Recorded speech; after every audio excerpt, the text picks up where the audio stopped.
Mes amis, est-ce que nous nous sommes vraiment consacrés à l'établissement du royaume de Dieu sur la terre? Sommes-nous des consacrés du royaume? Laurent Gagnon nous pose cette question un peu dans l'Évangile de l'an 2000. Je vais vous lire ce texte et par la suite, nous allons approfondir davantage avec la parabole de l'homme riche.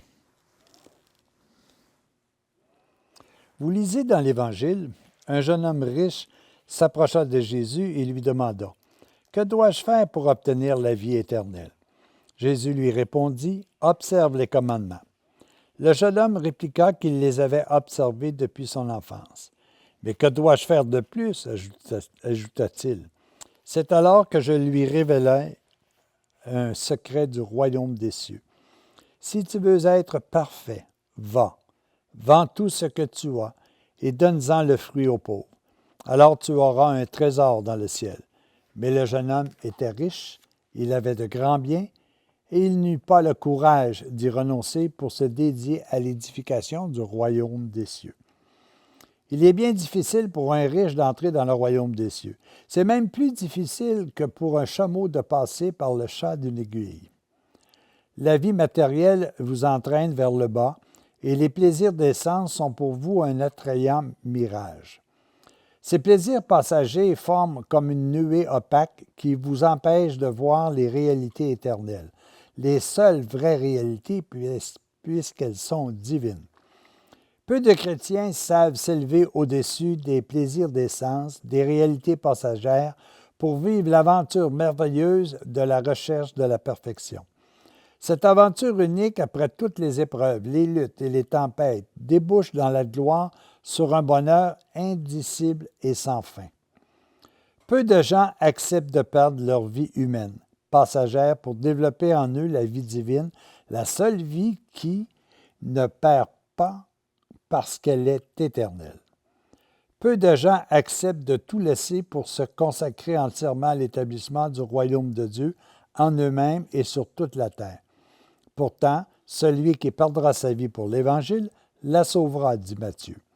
Bienheureux ceux qui auront préféré le royaume de Dieu aux biens matériels, à leur père, à leur mère, à leurs frères et sœurs. Ils recevront le centuple même en ce monde et la vie éternelle dans l'autre. Nous mentionne encore Luc.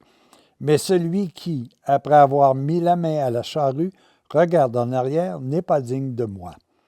Ceux qui acceptent de renoncer à la jouissance des biens matériels alors qu'ils pourraient augmenter honnêtement leur fortune, ceux qui acceptent de renoncer aux liens légitimes du mariage pour mettre tout leur temps, leur force et leur énergie au service du royaume, ceux-là sont grands, forts, courageux et puissants dans le royaume. Tout ce qu'ils auront sacrifié sur la terre leur sera rendu au centuple, même en ce monde, mais en joie ineffable et sur un plan supérieur. Ce qu'ils auront sacrifié leur sera rendu en richesse de valeur éternelle. L'oreille humaine n'a pas entendu, l'œil humain n'a pas vu les merveilles que Dieu réserve à ses élus. Les sacrifices et les souffrances du temps présent sont sans proportion avec la gloire future qui sera manifestée en vous. Cette entière consécration au service du royaume n'est pas demandée à tous, mais à ceux-là seuls à qui l'Esprit de Dieu l'a révélé. Bienheureux ceux qui consacrent toute leur vie à l'édification du royaume.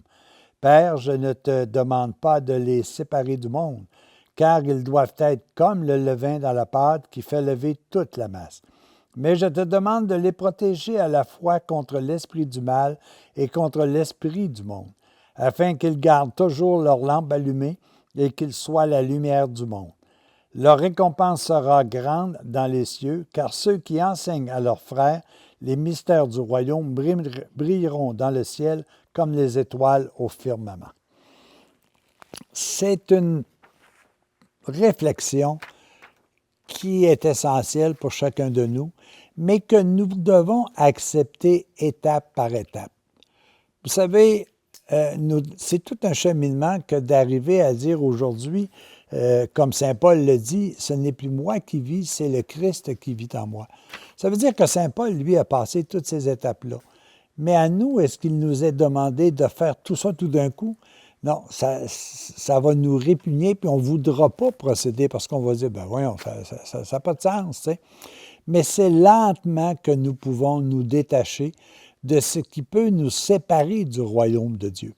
À titre d'exemple, ce n'est pas nécessairement le fait d'être riche ou d'être pauvre, parce qu'il y a bien des pauvres qui sont remplis d'envie de devenir riches. Ça n'a pas pour effet de les aider. Comme il y a des riches qui, par contre, sont prêts à partager beaucoup pour ceux et celles qui les aident. Nous regardons aujourd'hui de plusieurs fondations de ceux et celles qui aident les gens qui sont moins bien nantis. Est-ce que nous sommes prêts, tranquillement, jour le jour, davantage à avancer dans cette notion de partager ce que nous sommes et ce que nous avons? Et plus nous allons le faire, plus nous allons retrouver à l'intérieur de nous cette joie immense de pouvoir partager, de pouvoir aider et de pouvoir recevoir davantage d'enseignements sur la façon d'être heureux éternellement. Je pense que c'est important que l'on soit capable de se dire, oui, dès le départ, nous sommes fils et filles de Dieu, mais nous avons perdu cette notion comme telle. Et tranquillement, nous devons nous consacrer à cette mission.